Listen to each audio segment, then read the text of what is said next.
republic for which it stands, one nation, under God, indivisible, with liberty and justice for all.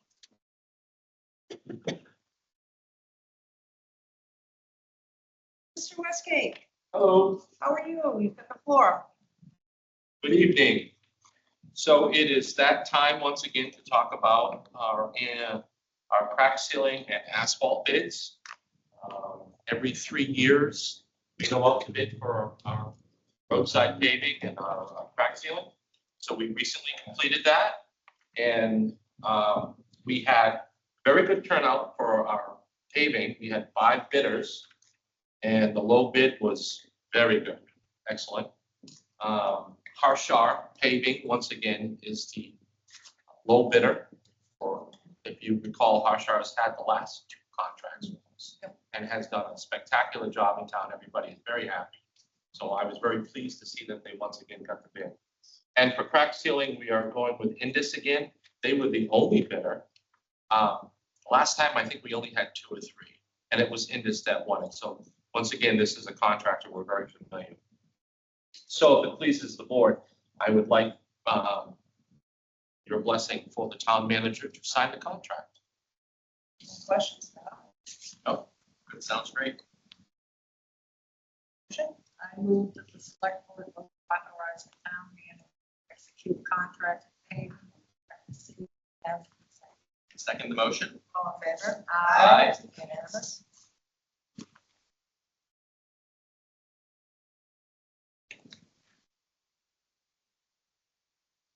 Thank you. I believe you're next as well. The town manager and myself both. So I'll give an introduction to it. As I know everybody is already aware, beautiful community center that was built in, some gorgeous landscaping around it that has been too much for our staffing levels to be able to maintain. And so the town manager and I have discussed the possibility of contracting out these services, or perhaps even some additional services around town if it makes sense. And I have had an opportunity to speak with the union. They are also in favor of this. They understand that they obviously respect the town's stance on this. They know that they too feel very bad. It's a morale killer for them to see the beautiful facility like that, and they don't have the time to get over there and take care of the landscaping. So with that, I'll turn it over to the town manager because I know that he's been working on this more than I have. So for the board in the packet was a draft. It hasn't been disseminated yet to local landscapers, but it's a pretty straightforward request for proposals. Basically, spring cleanup, some general maintenance over the summer, and then fall. The hope would be that maybe we can work and get volunteers to maybe do some improvements. But if you go over there right now, there are weeds that are starting to over-compete with existing vegetation, and it goes to show as far as how quickly, even though we received a product that had nice landscaping, you don't keep on it, then you have the weeds that are sort of over. And this would then allow for us to work on seeing if there's interest within the community for a volunteer group and figure out those logistics, but at least to be able to have it be presentable. And even if then it allows for us to continue on an annual basis doing that work, and then we're then relying us on, say, volunteers to do plantings and not have to worry about leaf cleanup, all that stuff, removal, and take care of it a little bit. As Dennis said, maybe there's the opportunity to take on a couple other things. We are having some discussions with volunteers from the men's club as far as they're running into issues with maintaining some of their planters and making sure they can be adequate water when it's 90, 95 degrees during the summer. It's for a short period of time that realistically might be a task that we can add on, but at least trying to get support for going out for receiving responses to a request for quotes so that we can get someone in order to maintain it at least for the next year and a half, to give us that time to try to figure things.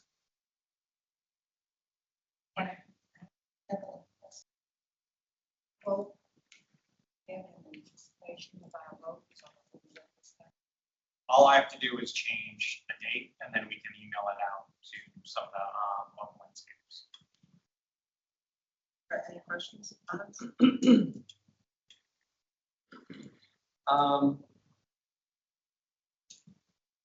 Who would sort of be overseeing quality and the work they're doing, right? Sometimes when you leave sort of an open-ended, like, oh yeah, go in there and just do 3 hours a week or 4 hours a week, right? It's like, cut the grasses back off the sidewalks, prune these shrubs, or like, is it gonna be someone that can do pruning? Is it just gonna be a landscape company? Like, are we? I would definitely want to be coordinating to the point where they weren't just going in with their own agenda, right? Going in with our agenda. Yeah. And we have expectations and a checklist and we go through it on a regular basis so that we're monitoring and we're communicating and ensuring that things are being done correctly. That's right. It's almost like sort of a once or twice a year walk around with, you do it and just say like, okay, for these plantings, like this is what needs to happen. You only have to do it twice and they've got to execute that. But that's the kind of thing that sort of required. I think if we just throw money at it, that I'm concerned that you're not going to do a good job. Or they're not gonna recognize a beautiful plant. Yeah, that's another possibility. I still haven't forgiven my husband. He informed me the first year I had gorgeous lawn stem roses. And he chopped them down and murdered them. Yeah, Because that's what he read on the internet. that's it. So you I want don't want that to happen. right. So that's the kind of thing. Right. There's some plant material over there that we want to make sure is maintained. Yeah. Okay. Great. Yeah. No other questions. Madam Chair, may I? Yes, Yeah. please, Paul. As you know, I know much more about that process over there than I ever dreamed I would, and my friend, my rear here, likewise.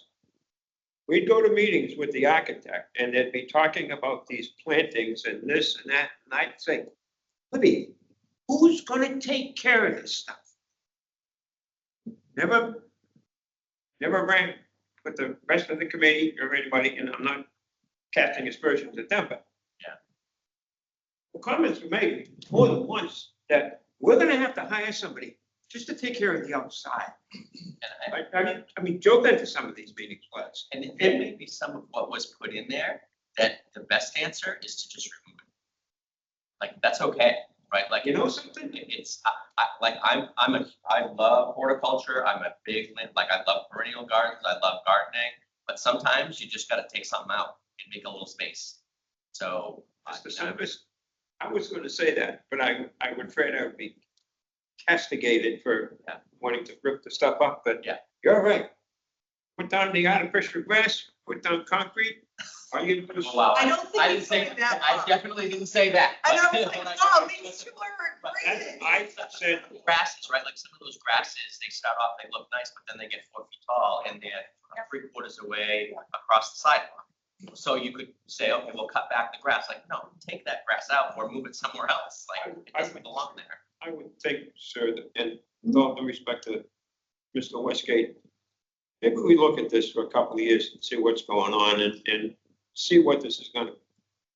It may be just cost prohibitive issue, just go in there, take them out, put in selective things and go from there. I think so, Paul. I think we'd like some expertise. When this first came up, I said, I'm sure there are people that are retired in this community that love to garden. And perhaps, they would be willing to volunteer their time and expertise. I know the person that takes care of the little road island between North and Main, and North and West, sorry. She does a beautiful job. If maybe we've got volunteers, but it's not gonna happen instantly. We need this, especially with all of these, 4 inches of rain, couple of 100-degree weather. Next thing we know, things that were this big are now 6 feet high. But yes, I do think it needs to be taken a look at. And I think we all, I know I've changed a lot of my gardens over to very low maintenance, annual. One comes up, one goes down, not a lot of work. So I think overall, we'll need some expertise. I don't think people realize there's a tremendous amount of landscaping around that. There is all different types. And all sides, like in the back along the walkway, like where nobody ever goes. It's all And it doesn't 21 take long, as cents somebody who's maintained. been waiting for days, it's time to start all over again. Thank you. So Thank do I hear a motion? Yes. I move that the select board vote pursuant to authorize the town manager and DPW director to solicit quotes for landscaping services at the Upton Community Center to execute necessary contract documents with the work to be funded out of the Racine D Beautification Fund or RVJ Trust Fund as presented. Second. All in favor? Aye. Unanimous? Logistically for the board, before execute anything, I'd come back with more because also it's like a price that, one, I want to let you know in advance, this is what the quote came out to be so that you're okay and for making the final determination. But also, and depending on what that comes back with, want to make sure, hey, all of a sudden it was a certain amount to say, oh, wait a second, that's one month. But I do want to come back. I just wanted to have support to go forward so we don't get quotes and then all of a sudden start revisiting. No problem. We understand. Yeah, we are right at 6:15. So I would like to open the public hearing for the FY 2026 water and sewer rates public hearing. And I'll read the posted notice. The Select Board, in accordance with the Town of Upton General Bylaws, Chapter 274-12 water rates and Chapter 223-4 sewer rates, will hold a public hearing to review the proposed water and sewer rates for fiscal 2026 as submitted by the Director of Public Works. Date and time, Tuesday, July 15th, 2025 at 6:15 p.m. Location, Town Hall, Meeting Room 203, 1 Main Street, Upton, Massachusetts, 01568. Residents and interested parties are encouraged to attend. Select Board members, Laura Hebb Chair, Maureen A. Dwinell, member, Brett A. Simus, member. Mr. Westgate, the floor is yours again. So it is that time again that we set our annual water and wastewater rates for the upcoming year. In order to maintain solvency within our enterprise funds for our operating budgets. As you know, these budgets are set at our annual town meeting. And as a reminder to those at home, our goal here is to set a rate that allows solvency and ensures the DOR that we have enough of a rate structure to meet our proposed budget without creating trouble. And that's the whole goal and attempt that we try to do. So this year for our water division, the last several years, we've been maintaining, I think, roughly 5% increases based on our long-range projections for capital improvements. Things that have come up during the course of the year that was unanticipated the year before that we now have to address the following year. So this year we had pretty much the same increases in our expenses that we see on an annual basis. We had our Medicare go up. We had our Worcester County retirement contributions increase. And we had our health insurance costs increase. It's an enterprise account, so it doesn't come out of the general fund. It has to raise enough to cover these costs through user rates.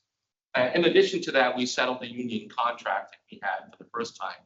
Step increases proposed for our staff to basically mirror what the rest of the departments in town have, so they now have it. So those modest increases require a modest increase in the rate of 6.4%. That's what I am proposing, the 6.4% increase in the water consumption rate. Without going into the exact same detail for the sewer, it is exactly the same. The budget is structured exactly the same. We are once again asking for a 6.4% increase in our wastewater. So most importantly is the part that I think everybody's most interested in, is what this means for the average user. That's what everybody wants to know. It's great, 6.4% doesn't sound like that much, but what is it? For the average water user, 6.4 is $5.49 a water. For the average sewer user, 6.4% is $16.37 a quarter. And for the users that have both water and wastewater, it is $21.86 a quarter.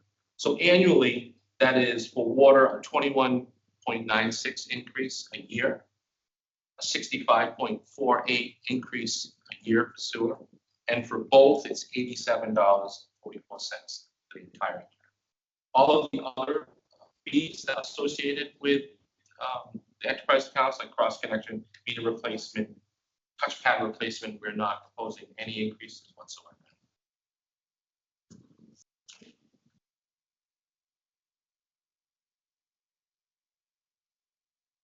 Any questions or comments from anybody in the audience?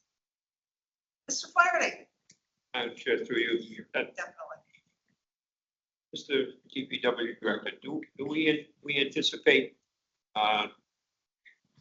huge windfall from connection fees once thing up the top of the hill gets done, Tappan's job? I would anticipate an increase in connection fees when that comes to fruition and something is built up there, similar to what we experienced with Pulte Homes. But it wasn't a windfall. In other words, it didn't come all at once. It took several years to build it out. So we anticipated, and we were modest. We did, generally what we received was greater than what we forecast. And that's a safe way to do it. And they charge, there's two connection fees. There's a One connection. water, and one is 4,000, one is 8,000. Any other questions or comments? Okay, hearing none, I'll close the public hearing at 6:21. Do I hear a motion? I move that the select board approve the FY 2020 water and sewer rates as proposed by the Director of Public Works. Second motion? All in favor? Aye. Unanimous. Thank you. Thank you. Joe, time for your report. Work on the capital improvement plan continues. Just for a reminder for the board, as well as anyone watching, that the Common Center was engaged with grant funding from the state through the Community Compact Best Practices Grant Program. So they're inventory existing equipment as well as from departments document future capital needs. The DPW building project is now on regular monthly working group meetings. This is with the engineers, with Vertex, the OPM, with staff, including DPW employees to meet to go over a program, design issues, as well as make sure that the project stays on track. And we'll be meeting with the chair, DPW director, and myself for setting up meetings with the select board as well as with the building committee. Last Thursday was our first kickoff meeting with me, Tom, and Costa, who is our new town council with town staff. So we invited them to the department head meeting and had an opportunity for them not only to meet the department heads, but also talk with town council about communication, how legal requests come in, and basically the board's philosophy that if we're providing more access up front, then our hope is that we're actually avoiding longer term legal costs by avoiding and coordinating with council. We also then took an opportunity with some of the department heads, such as land use staff, and also with our DPW director to talk about sort of some of the ongoing land use issues, some of the cases, some of the bridge projects and contract work that we're working on, just to bring them up to speed on some of the more important initial needs. Last Friday, I also had my coffee with the town manager, met with 5 residents. Some of the topics they talked about were such as concern about undertaking energy search, condition of Holy Angels, and what the future holds for the building versus other projects in town. Also about the status of existing roadway projects, questions, when are we going to get started with Grove Street Bridge, and what are updates and whether there are any updates on the project, i.e. the roundabout right outside town hall. Also coordinating with staff on completing the Green Community Streetlight conversion. The work is done. We're now wrapping up reporting, finalizing with CMRPC, as well as finalizing the transfer of equipment with National Grid. For DPW, they identified that the hope is to have the bid package completed within a couple of weeks so that we can go out to bid. We're waiting signatures from Chapter 91. The 140 water and sewer work is going forward. They did encounter some layers. You can see the drilling up there. Just incidentally, the board did meet a couple weeks ago with town council and conservation commission to deal with a legal complaint, and we identified a path for resolving that. On last Wednesday night, the conservation commission did hold a public hearing for a new notice of intent with the easement area for the 140 pump station. They did close that hearing and they did issue a order of conditions, which was executed on Monday. Our understanding is that there's no issues with that, in that we actually have to go ahead to let the contractor start using that easement for staging and working forward. So that appears to be resolved there. They do have an appeal period of 10 days, which would start from Monday. But per our discussion with town council, this avenue allowed us to proceed with construction at our own risk. But we were in communication with their legal counsel and the applicant who had initially appealed that original order of conditions. And we did coordinate to make sure that we were going in front of conservation without any further obstruction. So that issue has been dealt. Continuing with DPW, they've completed their street sweeping and catch basin work. They're in summer mode. They have for summer help, many of which are students that help, especially during this time. They are understaffed.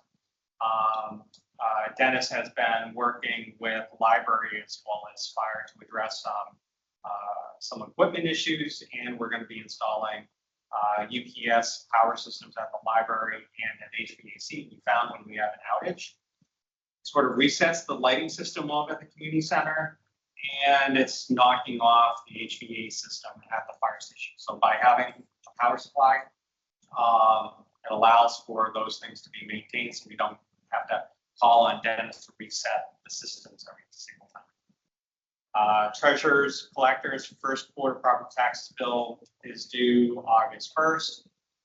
Recently, we just completed the sort of split payroll between FY25 and FY26.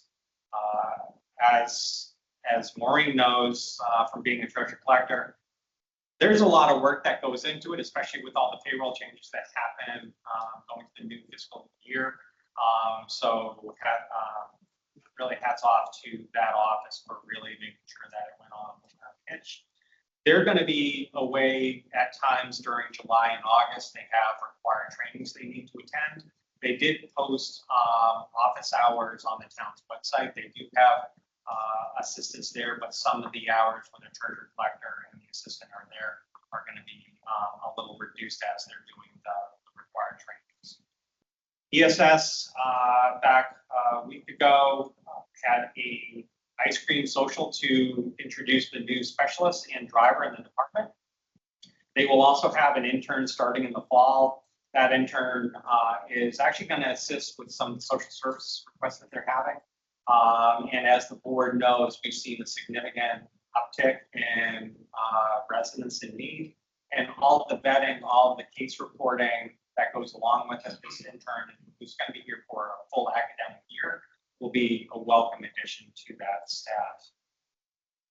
Conservation Commission, I just gave you an update on 41 Milford. They also have an intern that started within their department. That intern is helping them with trail maintenance. Planning and zoning has seen some an uptick in applications. CBA is reviewing a proposed multi-family development on Centennial Court. We are working with the applicant as well as the CBA to resolve access issues, specifically because, as Dennis knows and the board knows, I'm talking about Centennial Court, there are questions as far as the right-of-way, what is the existing right-of-way, and what we have seen for documents based on surveyors' work and what they show in their analysis differs. So we want to make sure everything's resolved with that as we move forward with the ZBA's consideration of that article. They did just request a month extension, continuation, to allow for their surveyors to take additional time to do a title search to get at some of the historical sort of status of the lots as well as any rights of way down there. Planning board is also has a hearing on East Street Estates. This is something that also has had a long history before the town, probably been in front of the planning board for the last 15 years on and off. This is 17 lots. Mike Antonellis, Director of Land Use and Special Services, identifying that a lot of this activity is identifying some deficiencies and conflicts within the existing zoning bylaw. And as the board knows,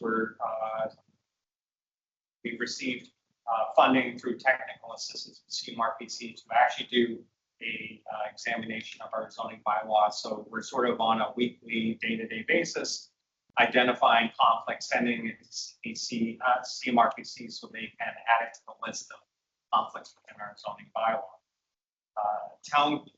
Library, they've been busy, but as Matthew says, and Matthew's here, they've been stable. They recently filled an existing vacancy when someone moved up in the library. And they have a very busy summer reading program. 207 kids have signed up for that program. Lastly, coming in, town clerk is finalizing annual street listing and working with the town manager's office on appointments. Also, they're evaluating public document request software. As the board can appreciate, we do a lot of business. We produce a lot of paper. There's a lot of demands for records. And while there could be an added cost for software licenses for having software, just one sort of misstep handling public documents requests could actually be costly, especially if it becomes a legal issue. It would improve efficiencies within town. And currently she's using an Excel spreadsheet to keep track. So there are technologies out there that we're evaluating to try to improve internal efficiencies. 2 events coming up. End of the month, West Upton Center Working Group meeting will hold their second meeting on Wednesday, July 30th at the community center. And upcoming coffee with the town manager will be Friday, August 8th. It's great. I have a question. Where do we stand with the sign outside? So one of the things I'm going to be working on with Michael is preparing an application going in front of the CDA. I did receive updated costs from Sunshine Shines because the panel itself, like a lot of things that are coming out of Asia, are being hit by tariffs. It doesn't go up significantly, but we do have updated costs. So I'm going to be working with Michael to make sure that an application to go to CDA, we're hitting all the right provisions of the bylaw to seek the necessary. Thank you, I appreciate it. Public input, board member updates. Anybody in the public? Questions, comments, updates, thoughts? Board members? That was easy. I don't see anyone online. I can call, I see people online, but I can't see that far.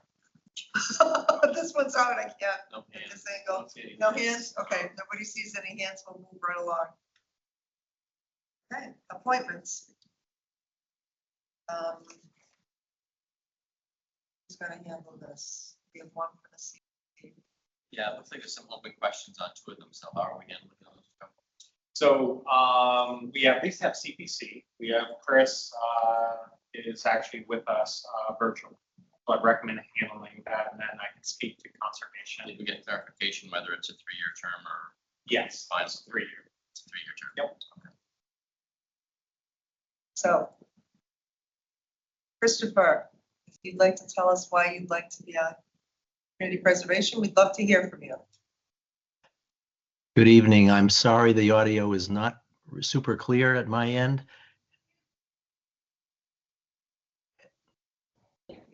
Whoops. Unfortunately, Chris, we've heard that. We don't know until people tell us that it's not clear on your end. Right, if you can hear me okay, I'm just having a little, I'm having a little trouble hearing everything that you folks are saying. It's breaking up just a little bit. But if you can hear me, I'm happy to introduce myself and answer questions. And I wasn't sure exactly what your method of running this part of the meeting would be, but I was able to get here in time to log in. So I'm happy at least I can participate. Just a quick overview of why you'd like to be on community preservation.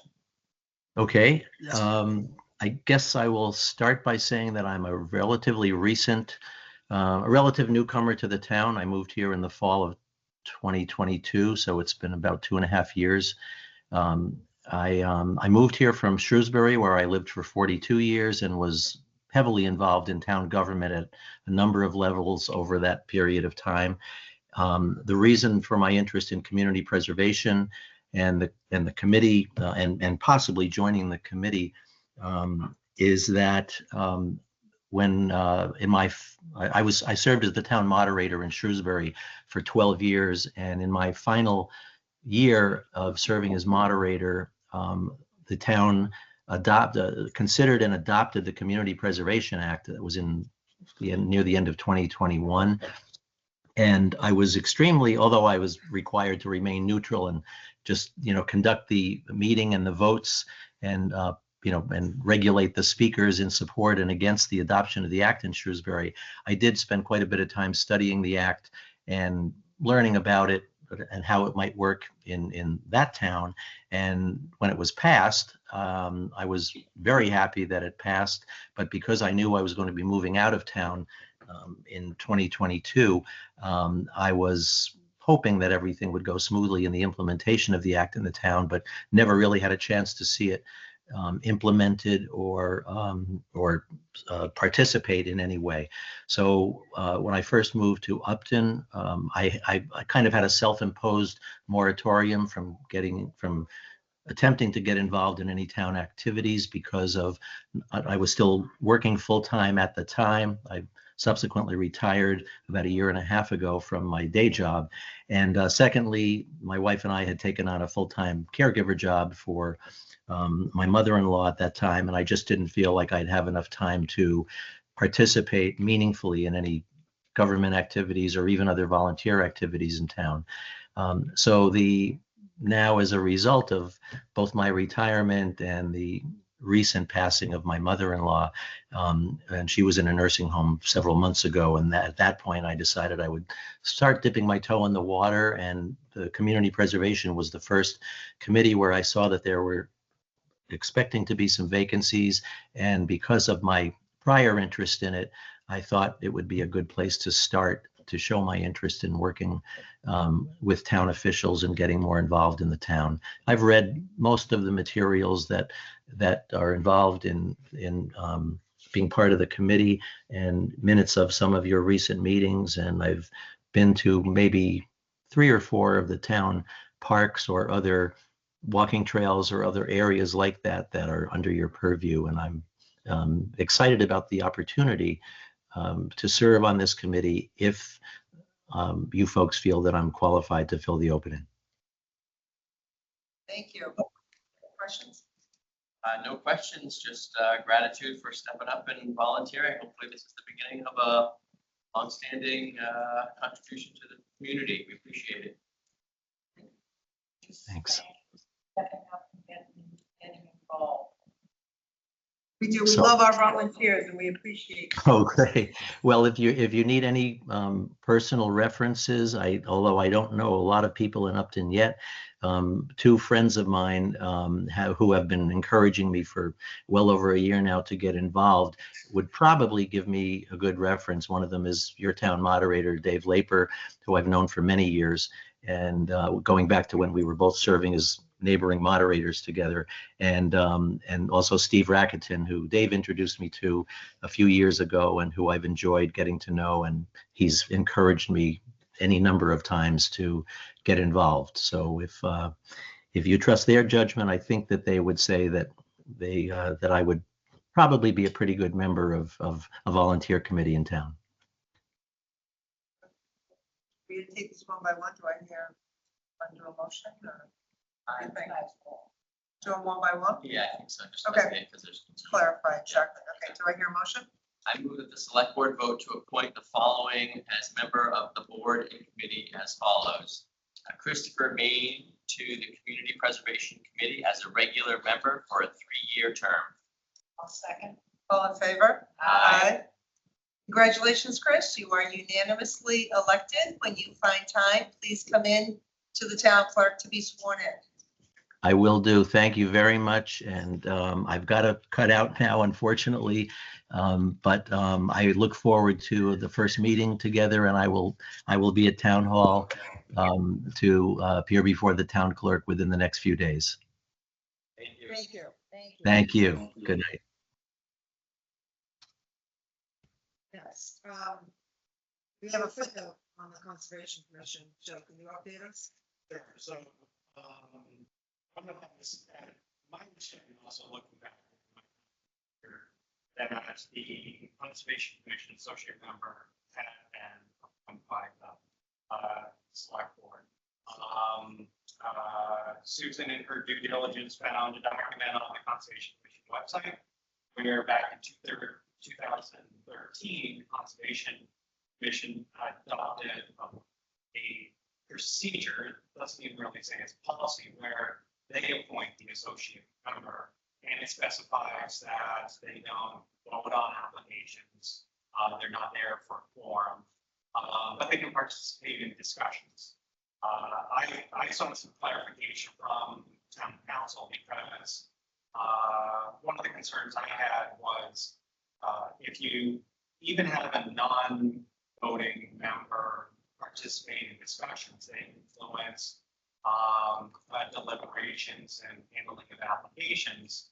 And without a formal policy that's adopted, I kind of questions whether or not, we should continue with the select board appointing it, whether just we're fine with Conservation Commission. And what the town council came back was that there's not a problem with conservation appointing that position, but you really should have either truly adopted policies, regulations, or bylaws that govern their participation. So, for example, in zoning bylaw, where it's specified, there's zoning associated, 2 associate members, and planning has an associate, and it identifies what they can and can't do. Here, there's no statutory requirement for an associate conservation commission member like there is a planning. And Mass General Law specifies what they can and can't participate in. So this is a local feature, but he had recommended that if we're going to have an associate member position, we really should incorporate that into conservation's general bylaw to identify what that is, because someone could state how this, depending on the application, what is their role if they don't vote, but there are neighbors that are conflict. So there's a lot of questions that sort of came out over that. And I think it's worth a little bit more time to take a look at. Because this position does not trigger quorum. My recommendation would sort of be holding off, working with Mary and Conservation on how Conservation would like to address this. We have the warrant coming up. We can include a revision to the bylaw. And consulting with Mary, Sue found out that Mary wasn't aware of this document. So there may be enough change with Conservation that we just have a discussion and then formalize it in the bylaw to then allow for that to happen.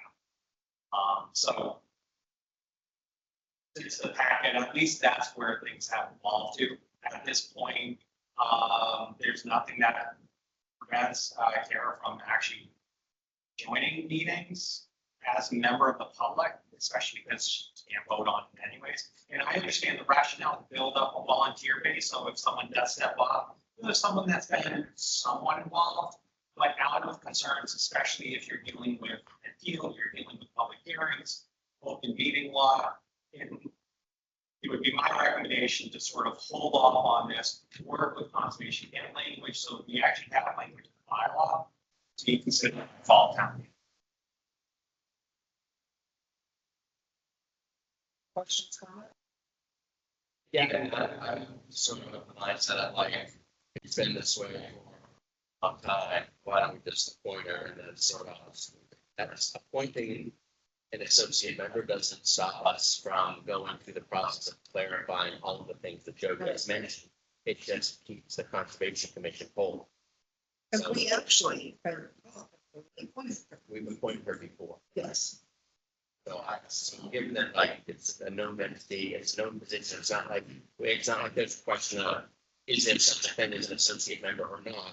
Like, yeah, there's administrative cleanup that needs to happen, but I don't necessarily feel like that needs to get in the way of us appointing someone and just continuing the normal shifts that we have with the administration. And I also think if people volunteer, we should. It's kind of.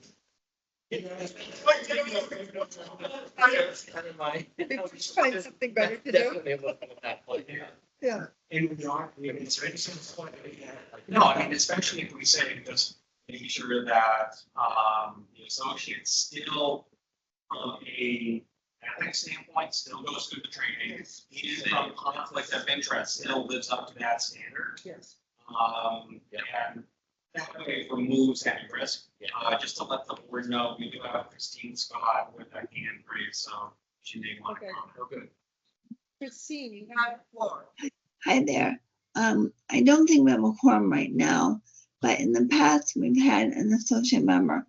And the benefit of that is the person is up to speed with what's going on. So that way, if someone does drop off, the associate member can come right in and be up to speed. But we can put this on our next agenda to discuss as a commission and then talk with Mary about how to put this on the town warrant.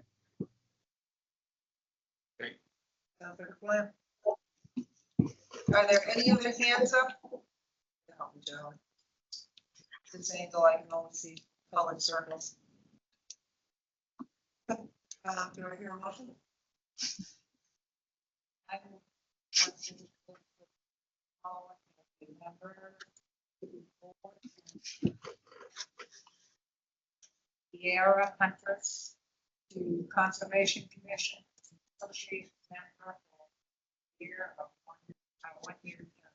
Second the motion. All in favor? Aye. Unanimous. There. Next is the mosquito and tick control. Do we have Jeanette Rutledge? Any? Online? It's here earlier. That is unverified. Yes, hello. Hi, thank you.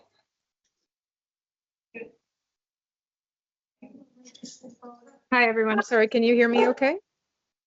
Yes, can you hear us?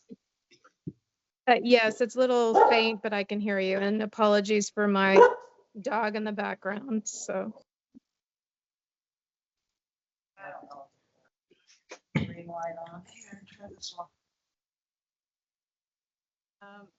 Have you gone to the town clerk to register to vote? No, I'm not a US citizen, so I just got my green card approved.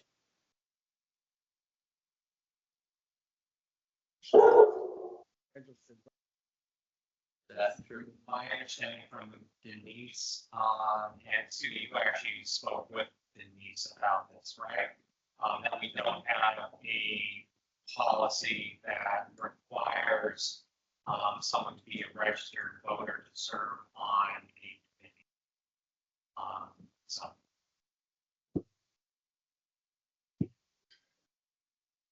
You just say Upton resident. Resident, yeah. That's the only standard.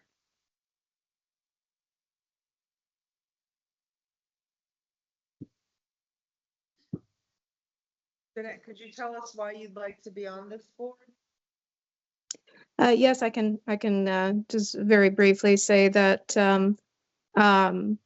given my background, so I have I'm a healthcare professional by training. I have a pharmacy degree from Canada and a PhD. So I do, I've been done medical research and also have currently work for a pharmaceutical company in Cambridge. So I'm very interested in health and also the environment. So this particular board is very much aligned with my interests and passion. And I have had the opportunity to meet with Chris and Marcella and talk about the board and the responsibilities. And it would also, I think, be an opportunity because I'm also relatively new to the community. I moved to Upton in 2019. And so I thought it would be really nice to be able to start giving back to the community and helping educate and help spread information that I've learned over the years. Questions? No, sounds great. I appreciate your willingness to volunteer. Questions, comments, Maureen? We have always had registered. I never remember. I mean, I don't know whether we've had them or not. I think it's just a question of what the policy is, and if there's a rule against it or not, right? Since most people that live in town are residents and registered voters, but it doesn't mean that everybody is. So there's a small percentage of people that aren't, and they are willing to help, but certainly Ms. Rutledge sounds quite qualified. I think that, don't take this personally, I'd like to get some clarification, because Joe was saying, Denise said one thing, and Sue was shaking her head. He said, Sue, did you ask Denise if she was shaking her head? No. I'd like to bring this up at a future meeting, just to confirm that we're following whatever guidelines we have in town, because if you've been listening to our meeting, I don't think there was a conservation requirement. Nobody knew about. We are straightening a lot of our paperwork out, so, I put you on hold till, when's our next meeting, Joe? Yeah.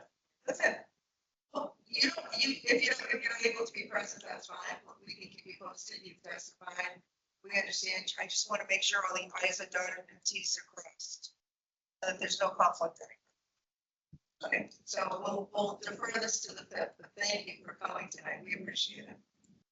Yeah, no problem. Thank you very much. Have a good night.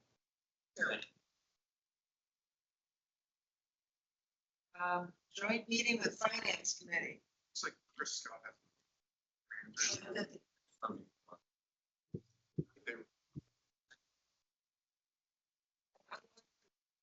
I cannot see people at all. Chris, is that Christine's one? Yeah. Christine, can you comment? Yeah, this is Chris Scott again. I'm a member of the Mosquito and Tick Control Board, and I certainly support that representation when it's approved, because she attended our meeting and she's very knowledgeable to help the community. Okay, we're just deferring till next meeting, but thank you for your comments. We appreciate it. Thank you. Okay. Does anyone else have a hand up? Joy, yeah. Okay. No. So joint meeting with Finance Committee, Mr. Flaherty, would you like to call your meeting to order? Is it the big boy chairs? Just don't take off, as I want everyone. Nick was smart, he didn't go on the rails. Oh, we got it, Mike. We got it. Bill with us.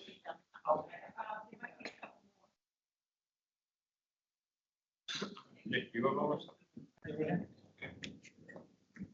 And if you don't, bear with us to call Finance Committee meeting to order at 6:55.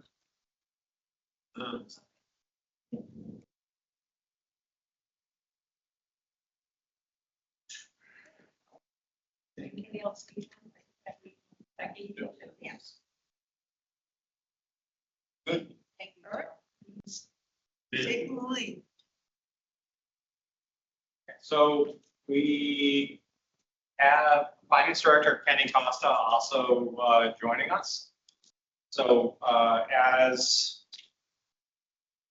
for the remain, recall from earlier conversations in the year.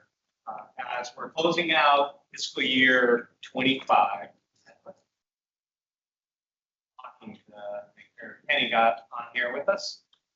Maybe Penny can then sort of go through closing out FY 25, any resulting transfers that then need select board and finance committee approval. And then also I provided the board and finance committee with a memo providing some additional notations on the transfers as we discuss those.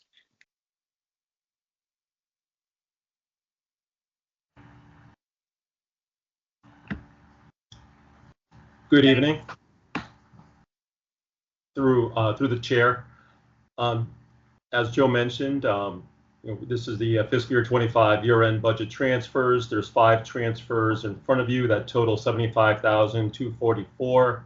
The first transfer is from unemployment to the Worcester Regional Retirement Pension Fund. There was an additional pension assessment at year-end for 2 police officers for a military service time buyback during calendar year 2024. So that total was $9,510. The next transfer is also from unemployment to Medicare payroll taxes. There was, as you know, there was the fire contract. So there was additional wages in fiscal year 25 at the time that we didn't know. So there was just a small adjustment of $121. And also the next transfer number 3, from town council expense to HR wages to cover the shortfall in that account. The $501 was majority was related to longevity. If you remember during last year's budget, that was missed at town meeting. So that was the transfer for that. Transfer number 4, $14,367 from town council to select board wages to cover the wage shortfall in the select board. And then the last transfer, number 5, $50,745 from insurance to police wages to cover the wages shortfall in the police department. The majority of this was related to the sick and vacation payout for the former police chief. Thank you to Steve for correcting that today. And that's the 5 transfers that you see before you. Transfer number 4, specifically, why were we short $14,367? That's a lot. So I can address that. So one of the things, and we actually attempted at this annual town meeting for FY 26 to put in there, because one of the challenges with timing the town manager's contract and valuation is we've already established that annual budget by almost 5 months in advance of the town manager's valuation, which then is part of the contract. Besides COLA, then the board is able to provide a merit increase. Last year, the board renewed a 3-year contract with me. That delta was not made up in the fall town meeting. And that increase was about $10,000. There was an $800 Scribner's error within the budget because the contract had our allowance of $4,800 instead of $4,000. And then also as part of that new contract, there was vacation buyback period, a buyback allowance that then is an additional $3,000. The difference between hiring Sue and then what was budgeted was only about $1,000. So that's what makes up that $14,367. But that didn't For F. No, it really should have. Admittedly, it was an oversight. We were so focused on the pumping class plan, making sure all the employees, all those increases were there, and this should have been on it. That means It's, those changes are part of a contractual obligation the town has in meeting the executed town manager contract.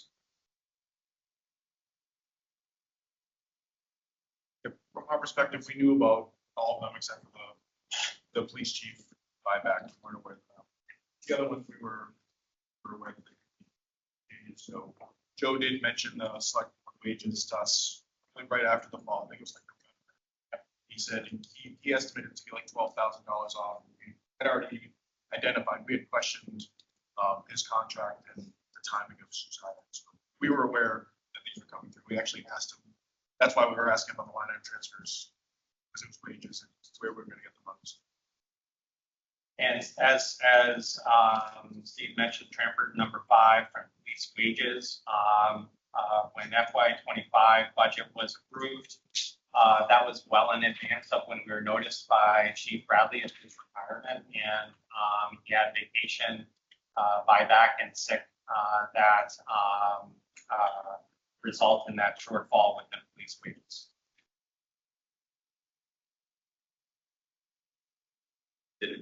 Basically, it was a contractual issue, but not the labor agreement. It was the Correct. chief- Labor agreement was already incorporated into the budget. Yeah, we caught that. Yeah, that was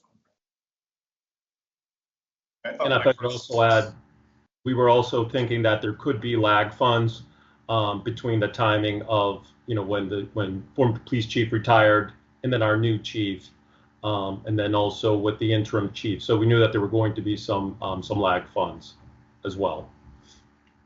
Yeah, when this first came through, I was asking Joe, is this because we have officers doing overtime versus standard pay? And I was like, that's crazy, and it's not. So it's good.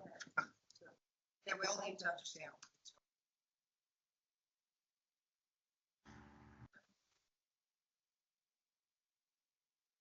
Nick, you had anything? So on the second page, and the board may recall joint meetings with the finance committee when we were talking about FY26 budget, adopting an amendment to the select board's finance committee, finance policy is 1.06, dealing with budget and reclassification. So as part of that process, we identified that for full transparency, because many of these could, under the way that the town meeting adopted the budget, could basically be considered interdepartmental transfers. So what we identified as part of that policy was, look, the town finance director has to itemize all these anyways. So let's just produce that as part of the year-end transfer document, and those are here. One thing just would like to point out that in my view, the list that's here actually goes beyond what was really discussed between the select board and finance committee. So for example, when you look at DPW, the idea was that if Dennis went over in fuel and he took from expenses, because that's all expenses, not wages, he could just balance his budget. So if you look at this list, there's 4 DPW expenses that realistically shouldn't be on here in full compliance with the policy. So underneath the table and in the printout that you have, I identified notations that for DPW, 6, 7, and 8 really don't meet that criteria for documentation, but you can see it there, so that at least next year the idea would be that if he went $5 over in fuel, he didn't need to show where he made that up, that he manages the expenses. However, things like recreation, where they are taking from site improvements going to recreation, their lifeguards wages, because even though town meeting adopts that full budget as a bottom line, FinCom in this working with the select board wanted to see those values. So that's why some of those items, and that also includes number 13, where you're going from expenses to wages. Number 13, human resources, an example in an existing contract. A cell phone stipend really should have come out of expenses. That's how we treat it with DPW director and finance director. But instead it came out of wages. That made the wages over budget, so this is sort of correcting it. For FY '26, we've already internally corrected that cell phone stipend is coming out of expenses, so we won't see that on this list next year.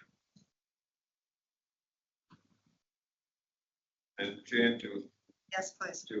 town managers' last comments. Personally, and I think I speak for Mr. Byrne as well, Mr. Nesco, I don't think anybody has a problem with the way Mr. Westgate manages his budget. Some other departments, me, but not Mr. Westgate. I think we all are in agreement on that one.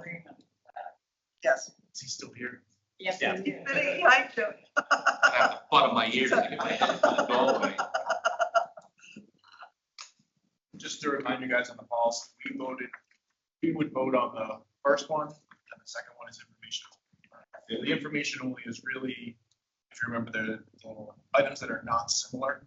So wages to expenses, anything else. I mean, it's good to see, it's good for us to have visibility too, but it's really the stuff going from wages to expenses, even to the same department, we should just have visibility. Does that formatted information? Yeah, this is exactly what we're Concerns looking that for. you had 100%, raised? yeah. Okay, perfect. We're after. And this gives, when you go to next year's budget, this gives you a place to go to see where appropriations and changes were made. Right. After, because generally, Where are the at dollars? town meeting, you're comparing what we appropriated at town meeting this year versus what we appropriated prior year. But there are all these changes that happen midstream that, you know, they have to be taken into account somewhere.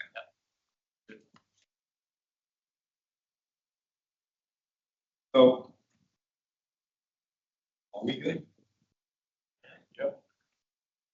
So, if I may, Madam Chair, without begging your indulgence, I'll accept a motion to recommend the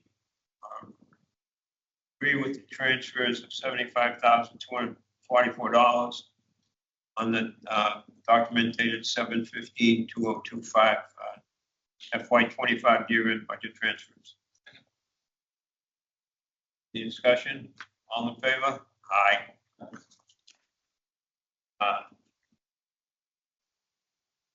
Accept the motion to adjourn Finance Committee meeting.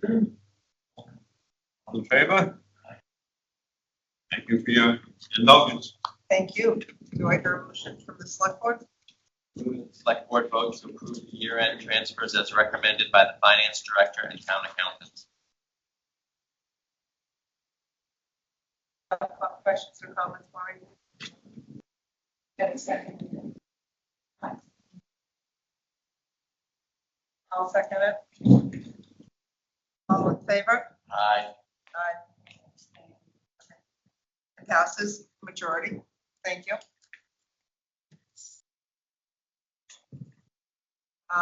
Next is discussion of Holy Angels initial inspections, finding and next. Welcome. If you can state your name for the record, we'd appreciate it. Sure, my name is Richard Michaelevich. I work for Criterium Duct Engineering. I'm an engineer, senior engineer at the company, and a licensed professional engineer in Massachusetts, among other states. And I'm just here to provide an update on how the project's been going and next steps. Okay, the floor is yours. Okay. Well, first I want to thank the select board and the residents of the town for including us in this project. For those that don't know, our scope of work includes an evaluation of the church structurally and the envelope and make sure it's weather tight, and provide recommendations for what needs to be done to achieve that goal. It doesn't include any of the interior finishes like drywall or carpeting, any future renovations inside the building. So our status, we've completed a non-invasive, a visual inspection where we've taken measurements of all parts of the building. And We identified during that visual inspection parts where we wanted to make cuts in the walls and around the windows and so forth to evaluate whether or not there's water damage or the condition of the existing structure.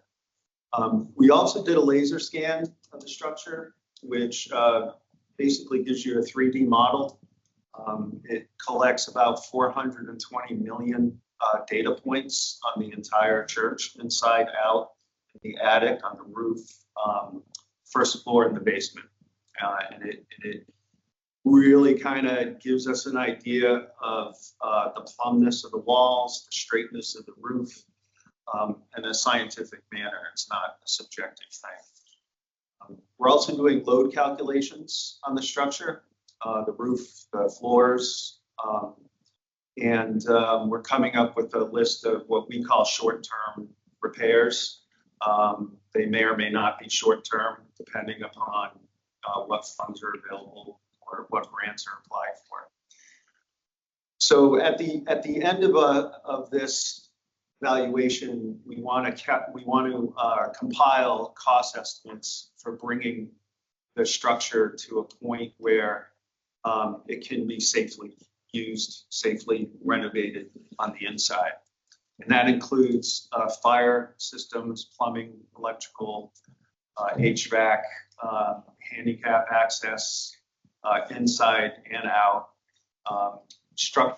any structural issues that need to be addressed, and water intrusion repairs, including roof siding, steeple. Those are the main issues where water intrusion typically occurs. So next slide. So one of the things that Joe brought up is the painting project that's proposed. And they asked our opinion on this. So basically the siding, as you know, consists of the sheathing, which is the first line of defense, are tongue and groove boards. So usually you see like a zip system or plywood sheathing on a house. This structure, because it was built so long ago, has tongue and groove boards, actual boards. Over that, from the main floor down to the basement, is shiplap boards that cover that sheathing to protect it. Above that level, all the way up to the roof, are clapboards and trim associated with the windows and the doors, and those are all painted. One thing it is missing is a weather-resistant barrier, and that's something like a Tyvek or a zip system, the green coating on the zip system boards that you usually see. Back when the building was built, they didn't really seal up the buildings that much. They were drafty. If they got wet, they were allowed to dry. Somewhere along the line, the church was insulated, and that insulation prevents the flow of air and actually retains water in the walls. So that's a concern. And then there's water intrusion along the left side wall and the right side wall around the windows and the doors. There's also some water intrusion around where the steeple penetrates the roof. And at the very top of the steeple where the louvers are, because that's not sealed off. So next slide, please. So here are some pictures around the windows and around the left side door, showing peeling paint. There's another slide just to show the peeling paint. Now, whenever you see peeling and bubbling paint like that, it occurs when the moisture is coming from behind the paint. So there's definitely moisture in the walls causing that paint to peel. There's also no flashing where the roof is the sidewall, so water gets in through there. And there is some damage to some structural members around that door, but it's pretty focused around that immediate area. It's not really widespread. So on the interior, there's some of the structural issues I mentioned. Slide to the left shows below the window. You can see daylight coming through the sheathing. And you can see some of the studs beneath the window are rotten. On the right side picture, that's that big beam sitting on the stone is called a sill plate. And that's very soft and would need to be replaced also, but only in that one area. It's not widespread throughout the whole church. What particular area, I'm sorry, like to the chair? Yes, please, sir. What area is that with the? That's on the left side wall. If you are standing in the basement and looking toward this side, it's on the left side of the door. Okay, thank you. It's right adjacent to. My apologies. No, no, that helps. So basically the riverside is where it is. Correct. The east side. I have no sense of direction, on the riverside. And these are some other pictures of the right side sheathing. It just shows, impacted water, impacted sheathing from water damage that's occurred around typically it occurs around the openings. Next slide. So as professional engineers, consultants, before painting, it says within the year, but as soon as possible would be a better way to put it. Because I'm sensitive to towns trying to afford things like this. We'd like to see the rotted siding, the wall studs, the sill plates, the things that we pictured replaced. The basement windows and the doors replaced with new construction windows in competent rough openings that are properly flashed with modern materials. So it will keep the water out. The roof, I would ideally would like to see the whole roof replaced with emphasis around the flashing, around the steeple. The reason why I say I prefer it is because the roof is a continuous membrane that keeps water out. And if you just patch it here and there, it's going to fail at those patches. And there is evidence of water infiltration coming down from around where the steeple penetrates the roof and coming through the louvered areas. So weatherproofing the steeple is a big deal, really.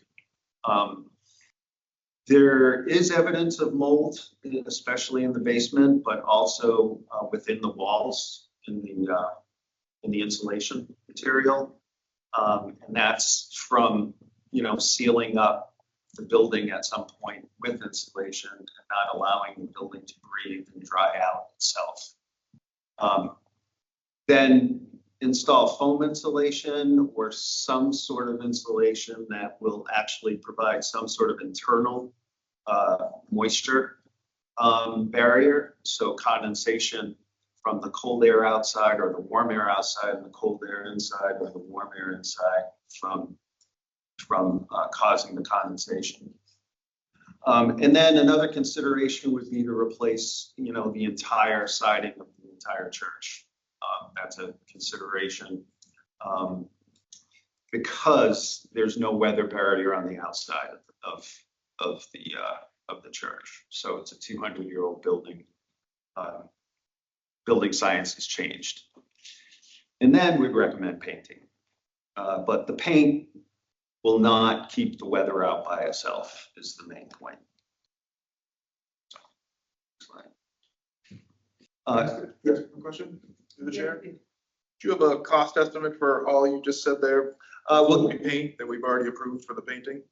we're getting to that. We'll get to what the cost estimate. We don't have it now. We're in the process of it. This is just kind of a status. Oh, no, I was just talking about the stuff you're recommending before the paint, not the overall. Yeah, that'll be part of our report. Great. So here's the steeple. You can see there's some holes and some rot in the trim and on the siding. Next one. More photos of the steeple. Usually you'll see more evidence of flashing, if it was modern flashing, around where the steeple meets the roof area. So we flew a drone up there. We didn't go up on the roof, and we took some pictures of that area because that's an area of concern. What's the roofing material? Is it just regular shingles? Yeah, asphalt shingles. Yeah, and there's a clearer picture of it. Yeah. Are they single tab shingles, approximately what age? I think they're 3-tab. I'm not really sure. I think, ideally, if you had the entire roof, integrated together with proper flashing and there was no leaks happening, suspected leaks happening from the roof, I'd give the roof another maybe 5 to 10 years. That's not what we have. Right, correct. Please. And then we get to the structure. So we have it's a post and beam structure. So it's kind of like a barn, and the walls are infilled with studs. The stud walls probably contribute some shear strength to the entire structure and stiffen the whole structure up. But pretty much it's old post and beam with wooden pegs, some steel, tension rods to help hold the roof up and the trusses up and the roof. I say average condition, but for a 200-year-old building, it's in pretty good condition. We took our moisture meters all over that place, and most of it's dry. It's just a few areas that are impacted with water damage. The foundation itself is the big, huge granite blocks.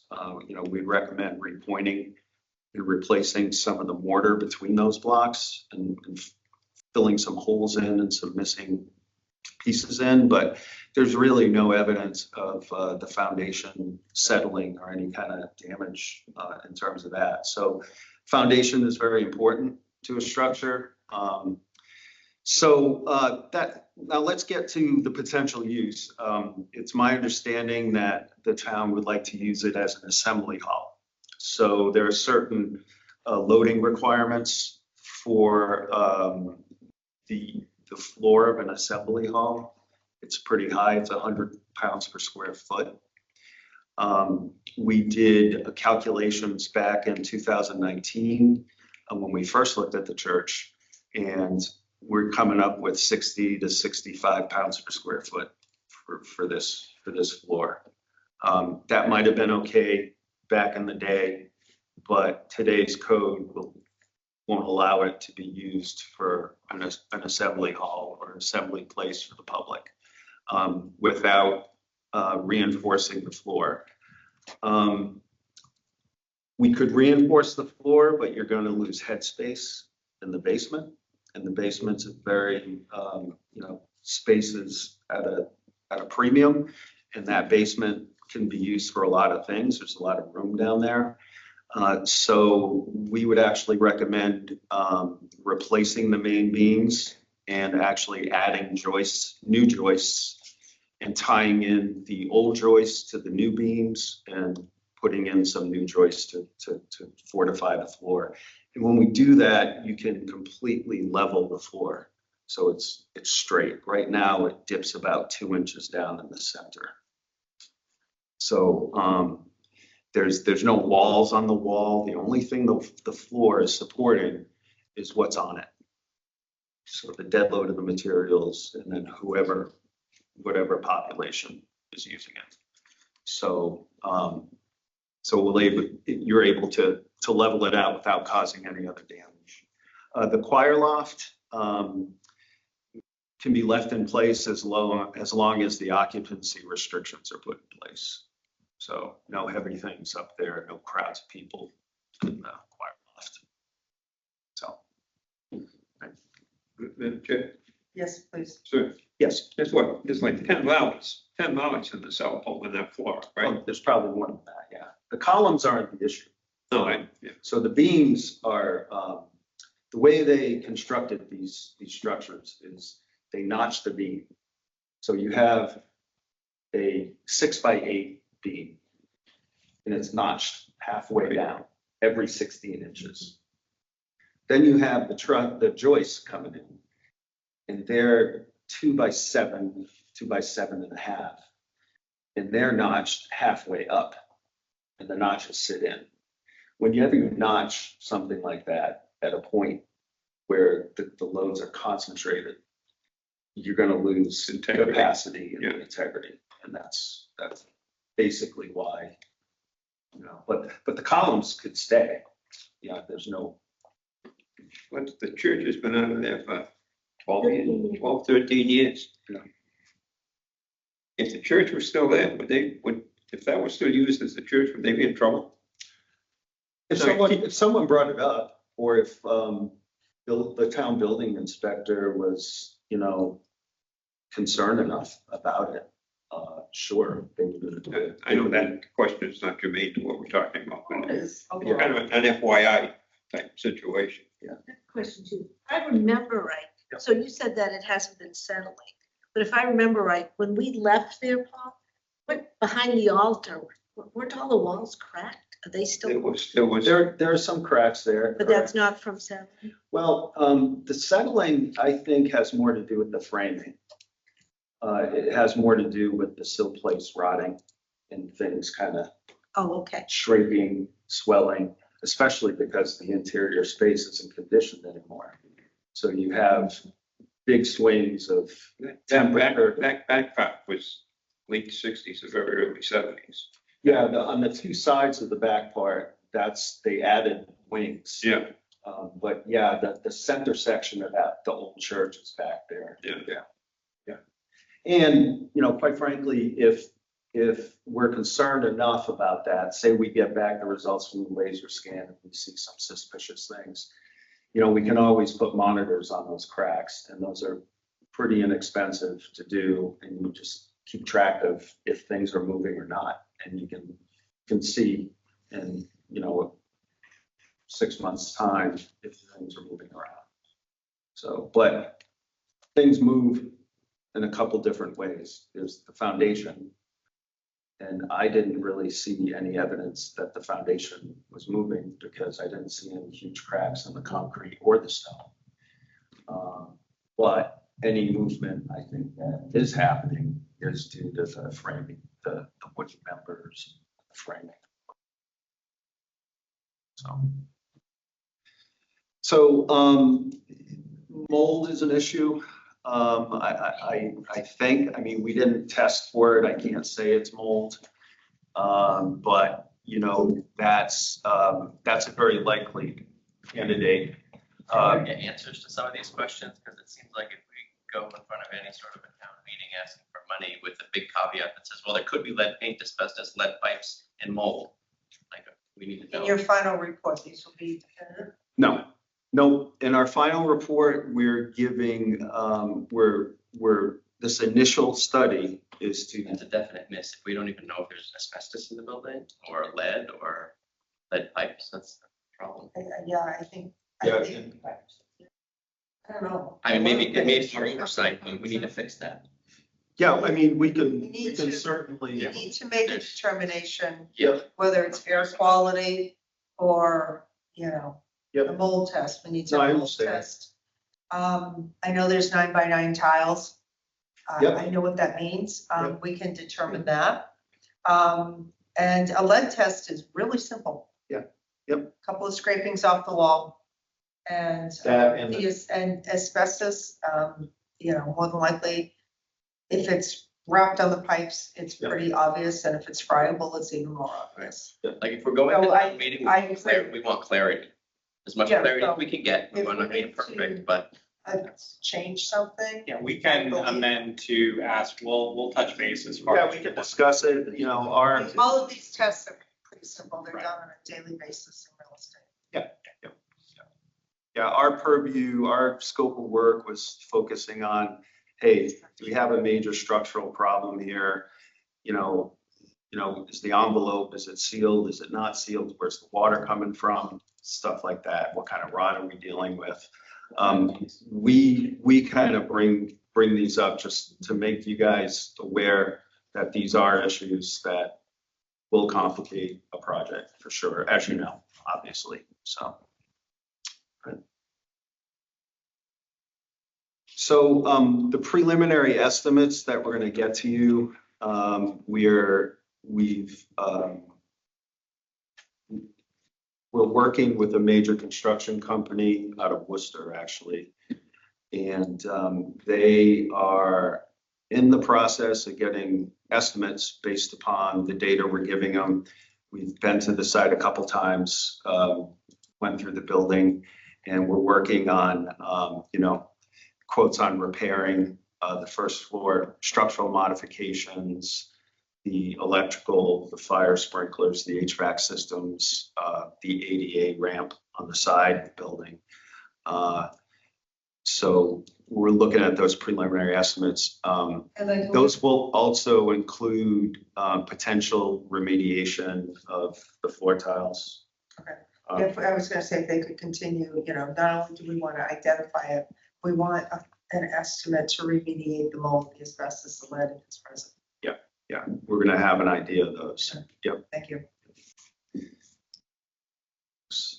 So yeah, other costs to consider are those three, the lead, asbestos, and mold. Other things like flashing of the large first floor windows is recommended. We didn't really see water damage around there, but that doesn't mean it won't happen. Some of those windows are original, and it's a good thing to make sure that you have proper flashing around the windows, or else water will get in and you'll have rot around those windows. And those windows are not standard, so they're huge. So, I wouldn't even begin to, yes. and then trees. I'm gonna manage the trees. There's a lot of trees overhanging the back right of the building especially. And those trees can put shade on the roof. Our organic material grows on the shingles and it shortens the life of the roof. And then in storms, you know, a tree can fall on your building. So that's it. Any other questions or comments from the board first? No, just really, really helpful to start getting this all together. So we really appreciate the Yeah, no problem. midstream update. Yeah, and I hope everybody understands, this is, we asked very specifically for a midstream update. Do I have any questions or comments from, yes, Steve? Can this PowerPoint be posted on the website? Any other questions or comments? Steve?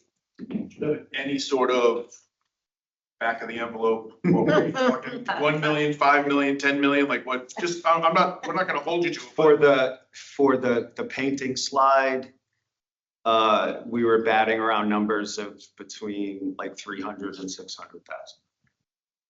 But the contractor comes back, it may be a bit more. So that's, you know, we're And looking that's at through the chair, if I could, Yes, that's the please. roof, the steeple, the roof.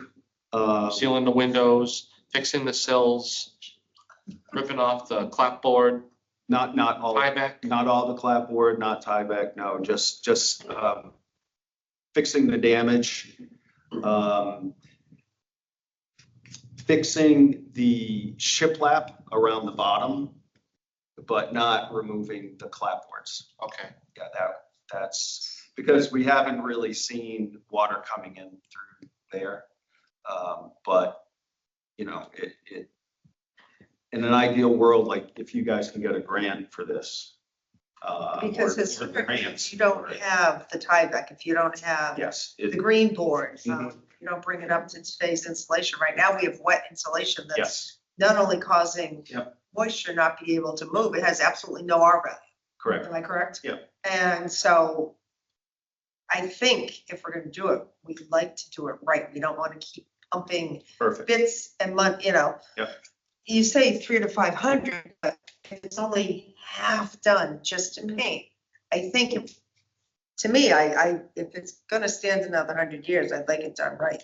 Well, Or at least give us the It's just to get. Walmart version, I know it's a guess, it will come up different. Just to get a But start. I'd like the Walmart Yeah. version versus the, Neiman Marcus, but just so I need the people of the town to be able to make an informed decision of what they're looking at. and then you'll have that number. Okay. And it'll be a range. Mhm. Probably -5% plus 20%. And as we go, we can try in the report to prioritize things, so you can phase it. So, it's all about cash flow, right? So, if you're getting grants in from here and there, you might, just prioritize what's important and address those issues first. You said you wanted that, right? Yeah. But it's also for the safety of people that assemble. Yeah, absolutely. Okay, I think I saw Steve Byrne and then Paul. Yeah, I would just, when we start talking about this, when we start getting numbers, we just have to be aware of putting money towards this and then it becoming more and more and more. So we need to know that end number. Yep. Because if we spend just say 500, let's go in the middle of what your estimate was. We spend 500 to paint it. When we go and decide to do or not to do something, everyone's gonna say, we already spent Right. 500 to paint it. Why not just go all the way? So Yeah. we need to understand the whole thing before. Correct. And my answer to your question of 300 to 600 was based on that slide. Yeah, no, I got you. There are other things that, we're going to factor in, like I didn't factor in the HVAC or the plumbing or the electrical into that, and, Yeah, I was expecting your answer to be in millions, not hundreds of thousands. So, well, yeah, well, it probably will be. yep, I got you. It probably will be over $1 million. In a nutshell. The ideal world, given today's energy codes and everything else that goes with it.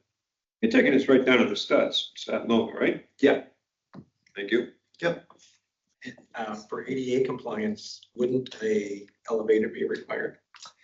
Vertical transportation, yeah, and the bathrooms would need to be redesigned in addition to the ramps. And there might be some other things, I'm not an ADA expert, but that will be in the report. Bulleted things to, we'll highlight on the bathrooms and we'll highlight on the elevator. That's not really part of our scope right now. Our part is to provide the town, we call it a white box, where it's weather tight, it's structurally sound, and the systems have been updated. Doesn't include like carpeting or flooring or, new walls on the inside or, And when is the final report due? the end of the month. In the July? Would you be able to provide any guidance on the grants and what other folks in this scenario might have utilized in order to apply for grants? Or I would defer that question to my boss, Andrew. Okay. He might be able to help out with that. Okay. I know, Joe, I don't know if you are aware of any grants.